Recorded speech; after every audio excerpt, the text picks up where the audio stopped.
Hola, ¿qué tal? ¿Cómo están? Muy feliz fin de semana. Bienvenidos a la primera edición de Mirador Mundial, donde cubrimos las noticias que marcan el curso de la historia. Soy Rafael Romo desde la ciudad de Atlanta. Comenzamos.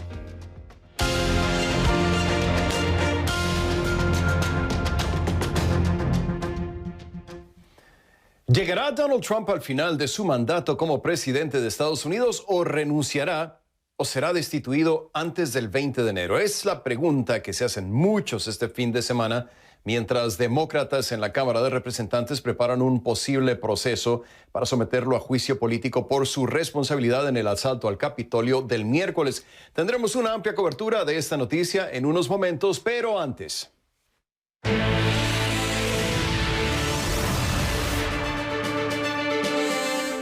Un avión de pasajeros con 62 personas a bordo desapareció del radar en Indonesia pocos momentos después de su despegue de Yakarta la tarde de este sábado, hora local. Se teme que la aeronave se precipitó al mar y que no haya sobrevivientes. Esto es lo que sabemos. El vuelo 182 de la aerolínea Sriwijaya despegó a las 2:36 de la tarde, hora de Yakarta, la capital de Indonesia, con destino a Pontianak en el Borneo indonesio. Según las autoridades de transporte de Indonesia, se teme que el avión se estrelló en el mar minutos después del despegue. El vuelo perdió contacto en un sector al noroeste del aeropuerto Soekarno-Hatta, su punto de partida. 3 pescadores en la isla de Langkawi reportaron que escucharon una gran explosión seguida de una ola de cerca de 2 metros de altura cuando estaban dedicados a su labor en alta mar, aproximadamente a la hora en que la aeronave desapareció del radar. Más tarde, dijeron los pescadores, empezaron a oler combustible y vieron algunos escombros.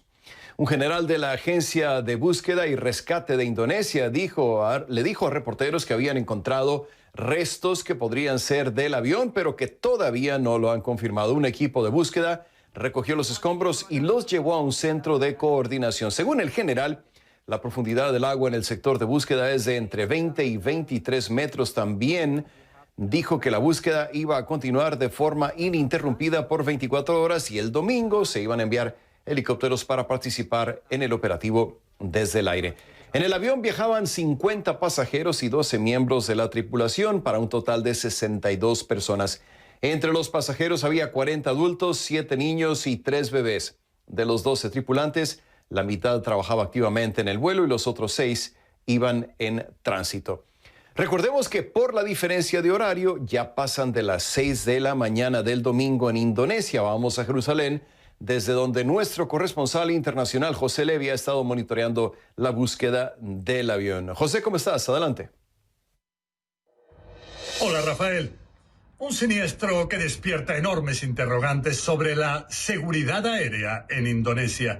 El Boeing 737-500, de 26 años ya de servicio, que pertenecía a la compañía aérea de bajo coste Sriwijaya, acababa de despegar 4 minutos antes tan solo de la capital, del aeropuerto de Yakarta, y por un motivo desconocido, eso sí, había lluvias fuertes en el lugar, comenzó a precipitarse hacia el mar de Java. Se dice que en menos de un minuto descendió más de 3.000 metros de altura. Según dicen a CNN, 3 pescadores escucharon una gran explosión y posteriormente sintieron una gran ola de 2 metros de altura que levantó su nave.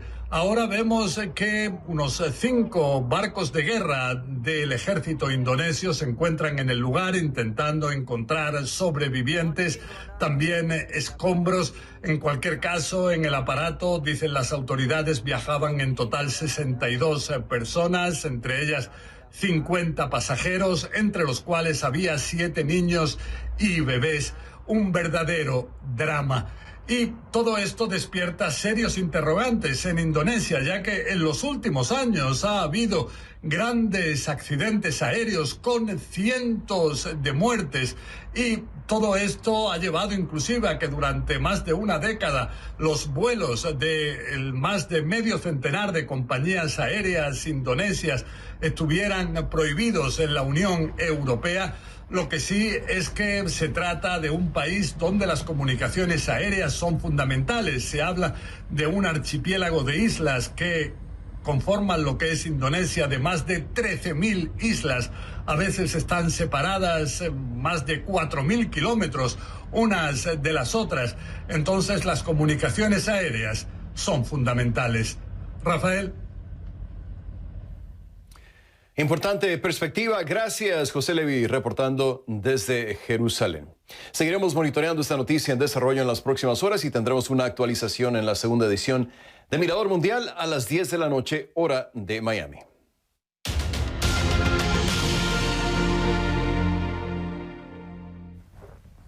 Faltan menos de 11 días para que termine la presidencia de Donald Trump, pero un creciente número de congresistas, especialmente demócratas, quieren destituirlo antes del 20 de enero. Y mientras se preparan para posiblemente someterlo a un juicio político, surgen nuevas y dramáticas imágenes que nos dicen cuán violento se tornó el asalto al Capitolio el miércoles. Antes de mostrárselas, quiero advertirles que el video que vamos a ver a continuación puede ser demasiado fuerte para algunos y puede herir la sensibilidad de algunas personas.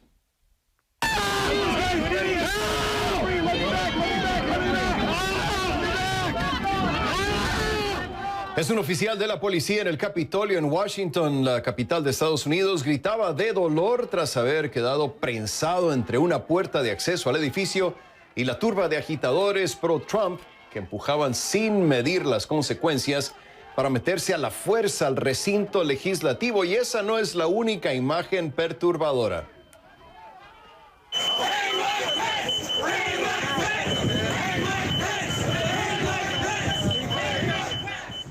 En esta otra imagen se escucha claramente cómo algunos en la turba enardecida ya adentro del Capitolio gritaban a todo pulmón que el vicepresidente de Estados Unidos, Mike Pence, debería ir a la horca. El error de Pence, según los inconformes, no acceder a las demandas del presidente Trump de impedir la certificación de los votos del colegio electoral para tratar de revertir el resultado de la elección. Ya se fueron 2 secretarias de su gabinete y otros funcionarios, y algunos legisladores que lo defendían a capa y espada también le han dado la espalda a Donald Trump. Y ahora el presidente de Estados Unidos ha perdido el acceso a su red social favorita, Twitter. Le tomó años y decenas de miles de publicaciones para acumular más de 88.700.000 seguidores, y en solo un momento este viernes los perdió para siempre, una de las consecuencias más inmediatas tras sus acciones en las últimas semanas de su gobierno. Si bien el presidente se ha quejado de supuestos prejuicios de empresas de redes sociales contra conservadores, Twitter siempre fue el canal abierto a través del cual arrojó desinformación, despidió a colaboradores, intimidó a sus oponentes y agitó a sus partidarios. Esta red social ha sido un elemento vital en su estrategia de comunicaciones como presidente. Y precisamente por su cargo, Twitter permitió que Trump continuara con su cuenta cuando a cualquier otra persona se la hubiera desactivado mucho antes. Hasta que este viernes la suspendió por considerar que algunos de sus tweets eran una aprobación tácita a la turba que el miércoles saqueó el Capitolio durante el recuento de los votos electorales de los comicios presidenciales de noviembre que ganó Joe Biden. Y ahora surge nueva información sobre otro intento de Trump para cambiar el resultado de la elección. Una fuente le comentó a CNN que el presidente llamó por teléfono a un investigador electoral de Georgia con el fin de presionarlo para que encontrara lo que el presidente pudo haber llamado, según esta fuente, el fraude. La misma fuente también indicó que durante la llamada realizada en diciembre, Trump le dijo al investigador que de hacerlo sería un héroe nacional. La Casa Blanca declinó una solicitud de comentarios de CNN. Mientras tanto, demócratas en la Cámara de Representantes se preparan para someter al presidente a un juicio político que podría empezar la próxima semana. Así lo indicó Nancy Pelosi, presidenta de la Cámara, asegurando que si Trump no renuncia, iniciarán el proceso en su contra. Y ahora, mientras el polvo se asienta y el país lucha por darle sentido a la violencia que dejó 5 muertos en el Capitolio estadounidense, fiscales federales han acusado a 3 individuos involucrados en los disturbios del miércoles. De acuerdo con un anuncio del Departamento de Justicia, entre los individuos están el hombre que aparece en un video con el atril de Nancy Pelosi y otro que portaba un tocado de piel de oso. Y es que uno de los agitadores pro-Trump que más destacó en imágenes sobre el asedio al Capitolio estadounidense fue un hombre precisamente con tocado de piel de oso. Su nombre es Jacob Anthony Chansley y según una narración de los investigadores en su expediente judicial, le dijo al FBI que fue a Washington como parte de un esfuerzo grupal con otros que él calificó de patriotas de Arizona. Ha pedido, aquí está la clave, ha pedido del presidente, quien llamó a todos los, una vez más entre comillas, patriotas, a que estuvieran en el lugar el 6 de enero. Entre los más acérrimos defensores del presidente Trump, que están convencidos de que hubo fraude, todavía, convencidos de que hubo fraude, y que lo siguen apoyando a pesar de todo, hay un número significativo de latinos. A Gustavo Valdés le explicaron por qué lo defienden a pesar de que sus comentarios racistas y de que ha cometido muchos errores. Veamos. Para mí es una tragedia, es una cosa de uno que debe estar avergonzado. Gustavo Joya se refiere al ataque al Congreso de Estados Unidos de este miércoles. Eso no debía haber pasado. Joya es un republicano que vive en Cleveland y que apoyó la reelección de Trump. Él no da vueltas, te lo dice como es. Al igual que Adrienne Peña, quien vive en McAllen, Texas. Ella también lamenta lo sucedido en el Capitolio y condena los actos de violencia, pero dice que no hay que culpar a todos los simpatizantes de Trump por los actos de unos pocos. El 99.99% de la gente a la que me refiero es partidaria de Trump, que fue a celebrar la libertad, la vida y los últimos 4 años. Hay mitad del país que está frustrado. Hay mucha gente que está ofendida. El voto de uno no contó. Ambos son conservadores y creen que la razón por la que Donald Trump no será presidente los próximos 4 años es porque hubo fraude electoral. Posiblemente ballots en Michigan, gente votando que estuvieron ya muertos. Acusaciones que han sido desmentidas en repetidas ocasiones. Y yo creo que el fraude electoral no es un mito. Dice que esa es la razón por la que miles de personas viajaron a la capital a protestar. Y obvio, eso todo le van a echar la culpa a Trump. Algo con lo que dice no concuerda totalmente. Yo no creo que le pueda dar toda la responsabilidad. Todos somos humanos. Peña ofrece versiones alternas que dice ha visto en redes sociales. Antifa envió a miles de personas a la capital para hacerse pasar como simpatizantes de Trump y causar destrucción y violencia, y hacer que pareciera como si los conservadores son malos y muy violentos. Hasta ahora, no hay pruebas de infiltración de grupo alguno en el ataque al Capitolio. A pocos días de que Joe Biden asuma la presidencia de Estados Unidos, estos republicanos reconocen que el fin de la era de Trump es inevitable, pero creen que no debe renunciar ni ser destituido. Y no descargan su regreso en 2024. Yes, I would. Gustavo Valdés, CNN, Atlanta. Gracias a Gustavo Valdés. Y considerando que a Donald Trump le quedan menos de 11 días en la presidencia, ¿hay tiempo para que sea sometido a un juicio político? ¿Cómo funciona este tipo de proceso que debe llevar el Congreso de Estados Unidos? Estas fueron algunas de las preguntas que le hice el viernes por la noche al abogado constitucionalista Ángel Leal en una entrevista aquí en CNN. Empecé preguntándole si realmente hay tiempo para que por lo menos se lance el juicio político antes de que termine la presidencia de Trump, y esto fue lo que me dijo. Hay tiempo, pero muy difícil. En la Cámara de Representantes ya han dicho que van a obviar la necesidad de que hayan audiencias de comité con testimonio. De hecho, los testigos son los mismos congresistas que estuvieron presentes durante el asalto y la insurrección, o el intento de insurrección. Así que básicamente lo que van a hacer es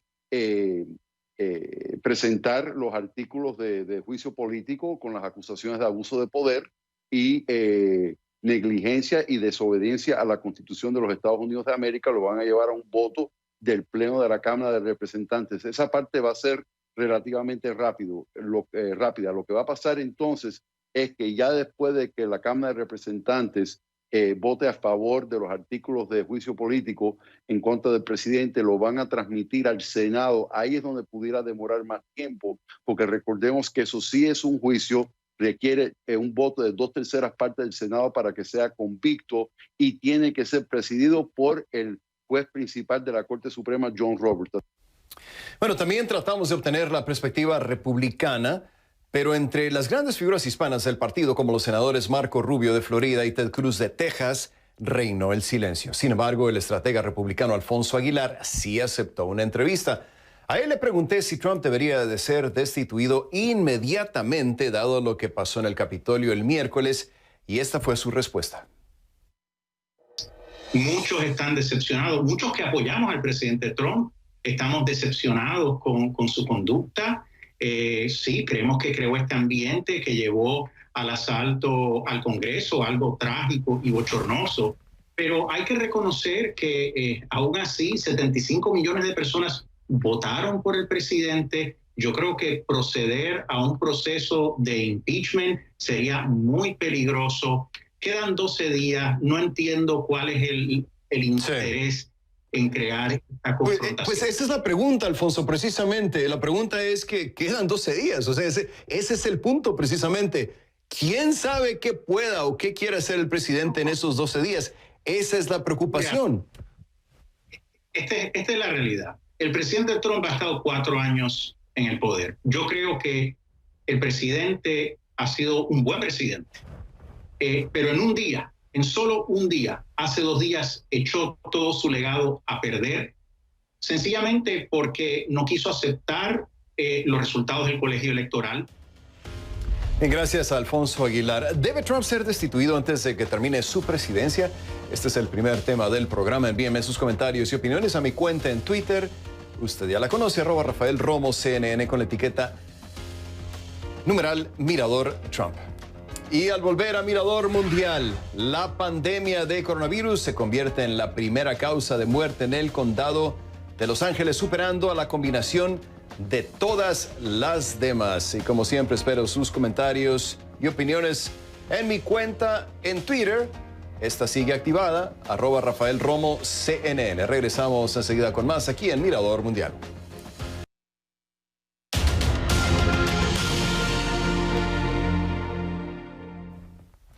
La Fiscalía de la Ciudad de México informó en Twitter que comenzó investigaciones tras el incendio que se registró este sábado en el puesto central de control del metro. Las investigaciones son por el delito de homicidio culposo por otras causas y daños. La Fiscalía detalló en otro mensaje que una mujer de aproximadamente 20 años de edad falleció en el incidente y que cerca de 32 personas fueron trasladadas para recibir atención médica.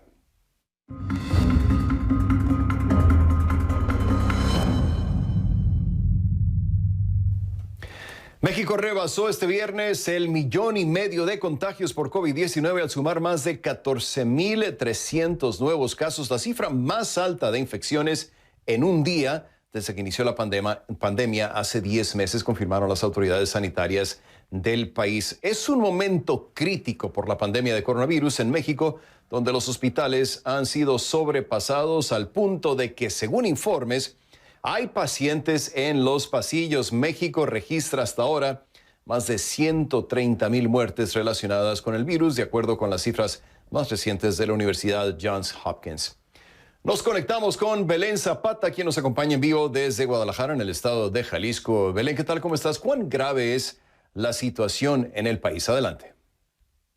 Hola, Rafael, muy buenas tardes. Así es, la pandemia de COVID-19 en México está en su fase más activa, de acuerdo con lo dicho por las propias autoridades sanitarias en nuestro país. Y es que en los últimos 3 días se rompieron los máximos históricos desde que iniciara la pandemia a finales de febrero del año pasado. Por ejemplo, el día 6 de enero se reportaron 13,345 nuevos casos. Para el día 7 había 13,734 casos más.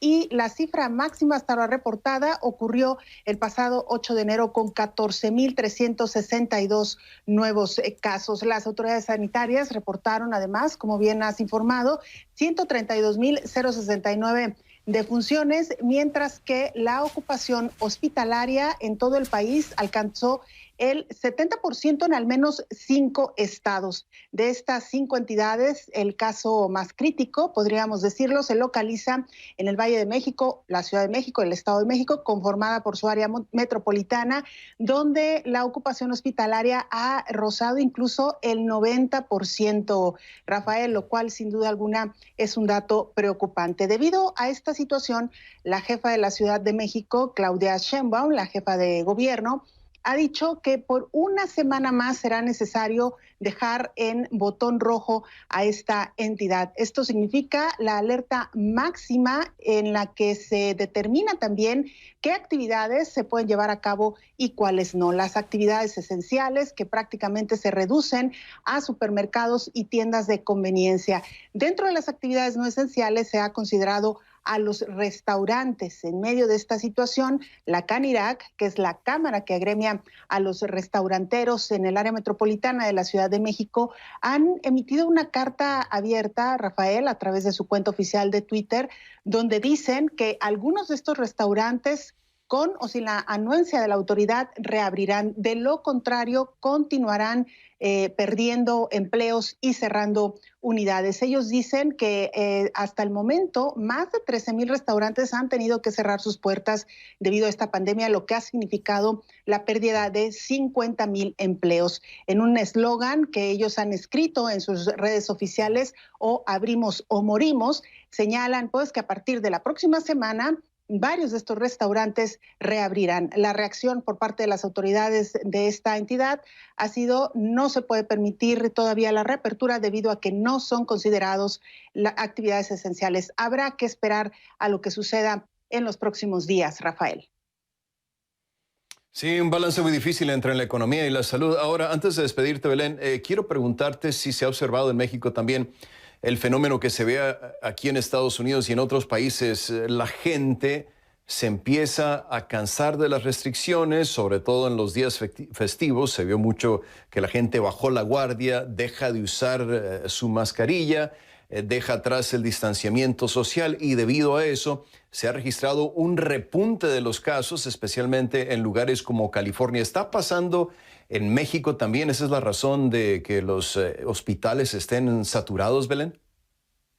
Hay algunas autoridades, Rafael, que dicen que el resultado de el haber roto el aislamiento social o el confinamiento durante la temporada decembrina, particularmente durante los festejos de Navidad y Año Nuevo, todavía está por verse. Sin embargo, es verdad que pudimos observar imágenes, por ejemplo, en destinos turísticos como Puerto Vallarta, con playas muy llenas de paseantes durante estas festividades de Navidad y Año Nuevo. Lo mismo ocurrió en otros destinos de playa particularmente.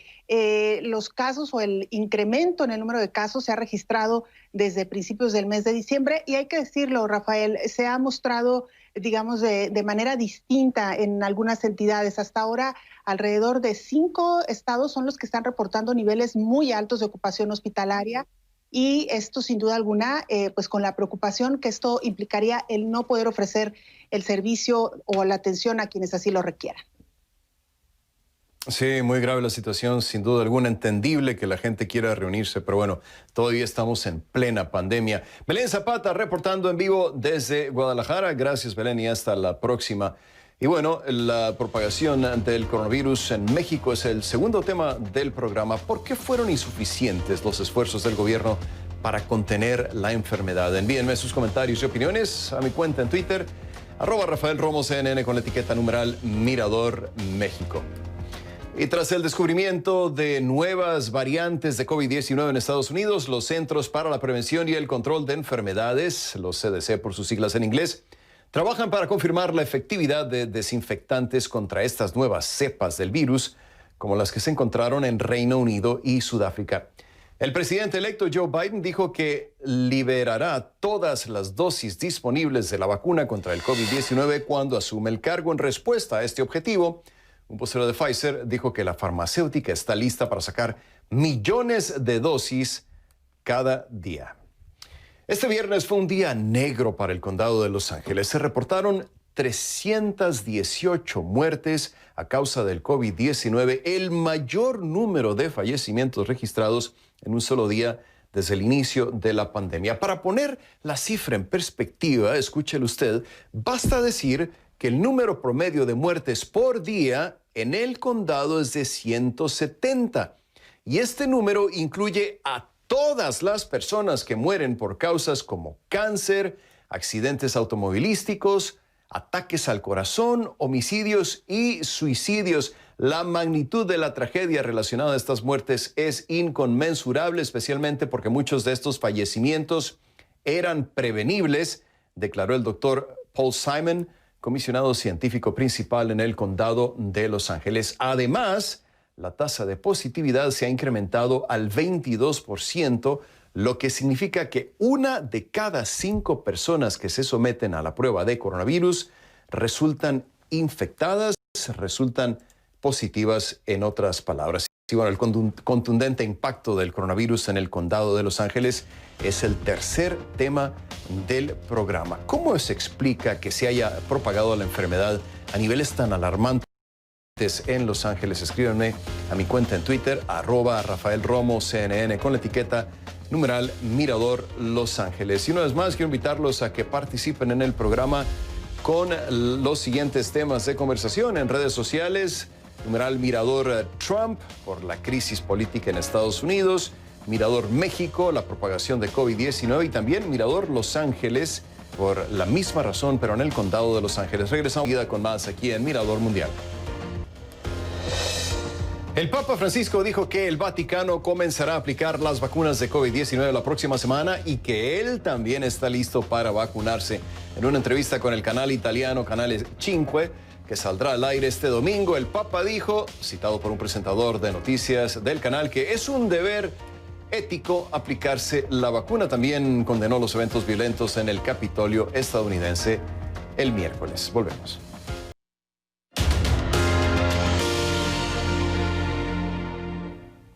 Es el cofundador y exdirector ejecutivo de Alibaba, el equivalente a Amazon en Asia. Jack Ma ha sido la cara de la China moderna por los últimos años. Sin embargo, su vida de lujo y opulencia cambió en forma dramática cuando el empresario se convirtió en el blanco de las autoridades de su país y desapareció de la noche a la mañana. ¿Se volvió tan poderoso que incomodó al régimen chino? Es la pregunta que intenta responder Selina Wang en el siguiente informe. Jack Ma, el magnate carismático y franco de China, nunca fue alguien que se asustara por ser el centro de atención hasta ahora. El multimillonario no ha sido visto en público desde finales de octubre, poco antes de que las autoridades descarrilaran lo que habría sido la oferta pública inicial más grande del mundo para Ant Group, el gigante fintech de Jack Ma. El renombre internacional del fundador de Alibaba y su uso de ese estatus para criticar al gobierno lo ha puesto a sí mismo y a su imperio en riesgo.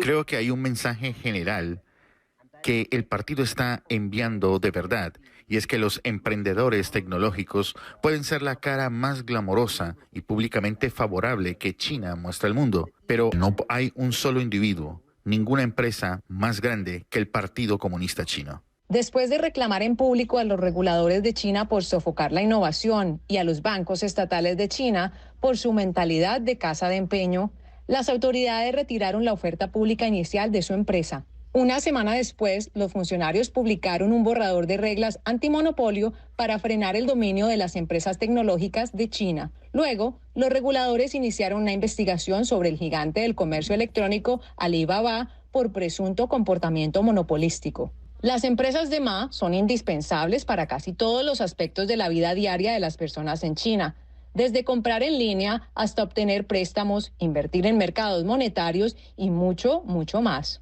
Pero Beijing ha perdido la paciencia con el enorme poder de sus gigantes tecnológicos, que el partido ve cada vez más como riesgos para la estabilidad política y económica. Se acabaron los días de regulación ligera de la industria. Las autoridades le han pedido a Ant Group que reestructure grandes franjas de su negocio, supuestamente buscando reducir el imperio de Ma. Creo que es probable que no pueda salir del país, o es obvio que es un momento difícil para viajar de todos modos, pero ciertamente es notable. El silencio es algo ensordecedor.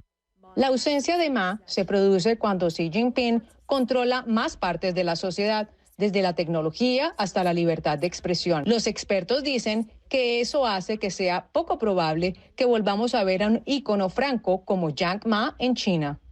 Selina Wang, CNN, Tokio.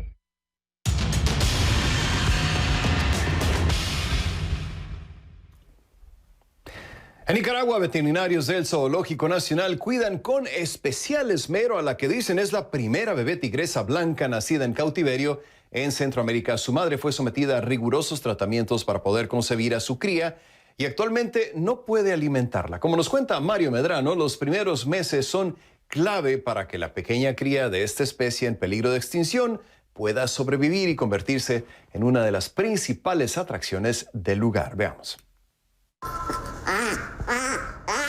Alimentar a esta bebé es una labor que requiere de tiempo, paciencia y mucho amor. Cerca de 4 cucharadas de leche de cabra calentita cada 3 horas la nutren y le ayudan a elevar sus defensas. Así lo cuenta Eduardo Sacasa, veterinario y director del Zoológico Nacional de Nicaragua, quien junto a su esposa Marina Argüello cuidan personalmente a Nieve, de solo 9 días de nacida. Esta hembra es la primera tigresa blanca en nacer en cautiverio en este parque ubicado en Ticuantepe, a 16 kilómetros de Managua. Según el veterinario, pesó menos de 1 kilo al nacer. En su edad adulta, dice que puede llegar a pesar más de 200 kilos y medir 1 metro de alto y más de 1,5 metros de largo. Los padres de Nieve, según cuenta Sacasa, son 2 tigres de Bengala de pelaje amarillo, ambos rescatados hace 5 años de un circo, donde recibían maltrato, en el sureño departamento de Carazo. El director del zoológico cuenta que Dalila, la madre de Nieves, fue sometida a un tratamiento para poder concebir tras sufrir 2 partos malogrados en 1 año. Sacasa dice que Dalila no pudo alimentar a su cría porque no le salió leche del todo y que luego de varios intentos por acercarlos la rechazó. La rechazó. Ellos vinieron de un circo, ¿verdad? Que fue rescatada de un circo. Mala alimentación, sin cuidado, maltrato, y todo eso viene a perjudicar a última hora, ¿verdad? Aquí se recuperaron ellos y ahí tenemos pues el cachorrito de ella. Nieve heredó de su abuelo materno el color blanco, poco común, ya que según el veterinario es resultado de cruces genéticos que hacen que pierdan el color amarillo o naranja, característico del tigre de Bengala, una especie originaria del sudeste asiático. Es un animal que está en peligro de extinción, ¿verdad? En el mundo entero. Hay alrededor de 300 tigres blancos en el mundo, ¿verdad? Casi todos ellos están en zoológicos, que es donde lo han reproducido. Nieve actualmente recibe un tratamiento para recuperarse de un resfriado, consecuencia, según este veterinario, de las ráfagas de viento de verano y la falta de nutrientes que provendrían de la leche materna. Nieve será la tercera tigresa blanca en el Zoológico Nacional de Nicaragua junto a otros 2 cachorros de esta especie que llegaron hace 1 año procedentes de México, cuentan las autoridades del parque. Estos felinos son una de las especies favoritas de los visitantes del lugar, como Jeffrey Robles, quien llegó desde Masaya con su hijo Yuen. Son creación de Dios también y adornan, ¿verdad?, este planeta Tierra. Por ello, desde pequeño, pues, trato de inculcar a mi hijo el hecho de verlo, ¿verdad?, de la manera correcta, ¿verdad?, como seres vivos que también sienten y que tienen la necesidad de ser cuidados. Cuidados como los que Eduardo Sacasa y su esposa Marina tienen con Nieve para que se vuelva grande y fuerte. Aunque junto a su hermosa madre Dalila, Nieve será sin duda una de las principales atracciones del Zoológico Nacional de Nicaragua. Por los próximos 2 meses estará resguardada por razones de salud, tanto por las condiciones alimentarias como climáticas. Para CNN, Mario Medrano, Ticuantepe, Nicaragua.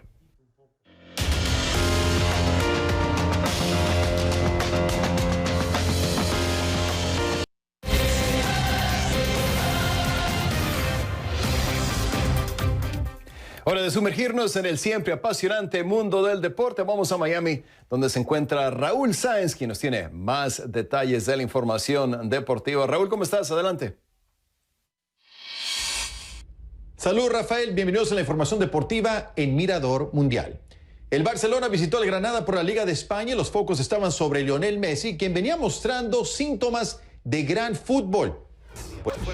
El Real Madrid desaprovechó una gran oportunidad tomando en cuenta que el partido del Atlético de Madrid fue suspendido por la fuerte nevada en la capital española. Los de Zinedine Zidane apenas pudieron empatar en su visita a los Osasuna, también bajo nieve, y no pudieron colocarse como líderes. El Real quedó a 1 punto de los colchoneros, quienes tienen 3 partidos menos y quedan con un buen balance para proyectar una importante ventaja sobre su rival de ciudad. En la Copa FA, en la FA Cup de Inglaterra, el Everton tuvo que sufrir para vencer en la prórroga a Rotherham United, que milita en la 2ª división. El colombiano James Rodríguez se vistió de héroe al dar una asistencia de lujo a Doucouré para que este anotara el gol de la victoria para los dirigidos por Carlo Ancelotti. Es todo lo que tenemos en deporte. Recuerden que para más información, análisis y entrevistas pueden visitarnos en nuestras plataformas digitales. Aquí estamos. Raúl Sánchez de Miami con los deportes. Gracias, Raúl. Los temas de conversación en redes sociales, numeral Mirador Trump, Mirador México y Mirador Los Ángeles. Volvemos.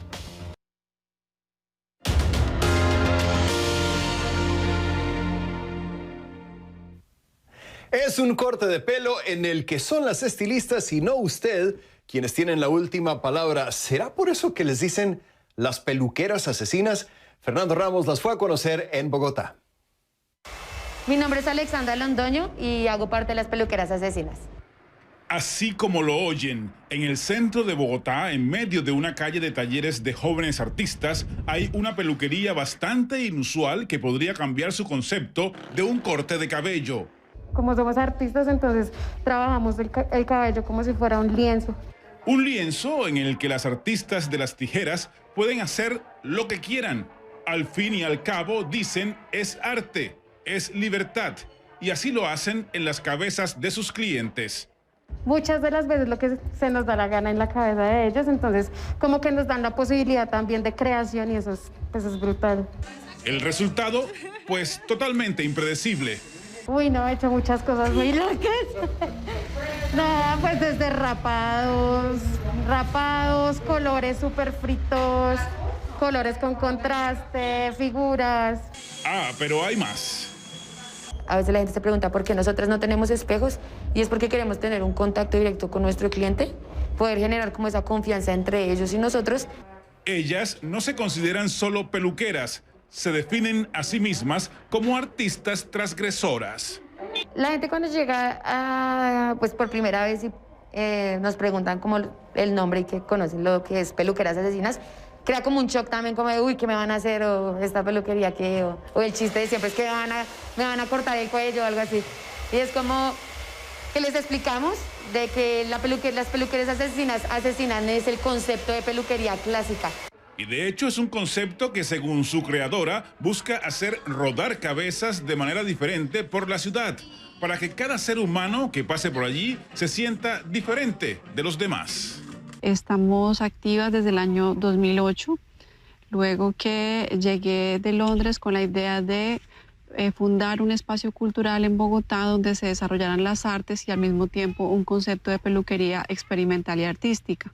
Y es que esta, más que una peluquería, es un lugar de encuentro entre mujeres para conversaciones francas, sinceras, de empoderamiento, en donde un cambio de apariencia, de look, puede cambiar muchas vidas. Es un lugar pensado muy para mujeres y creo yo que con unas particularidades. Digamos que lo más importante es mujeres pues que están en la búsqueda de reivindicar sus derechos, de seguir con unas luchas. Y generalmente la mayoría vienen buscando un cambio muy, muy extremo por situaciones de su vida y lo que hacemos nosotros es como decirle como, no, pues todo tiene solución, puedes transformarlo en algo que sea positivo. Estéticamente también se puede hacer y eso ayuda un montón para que las personas se empoderen. Estas peluqueras asesinas realizan además intervenciones sociales voluntarias con habitantes de calle y trabajadoras sexuales a las que llevan su arte de manera gratuita en un intento de ayudar a transformar sus vidas. Para CNN, Fernando Ramos, Bogotá.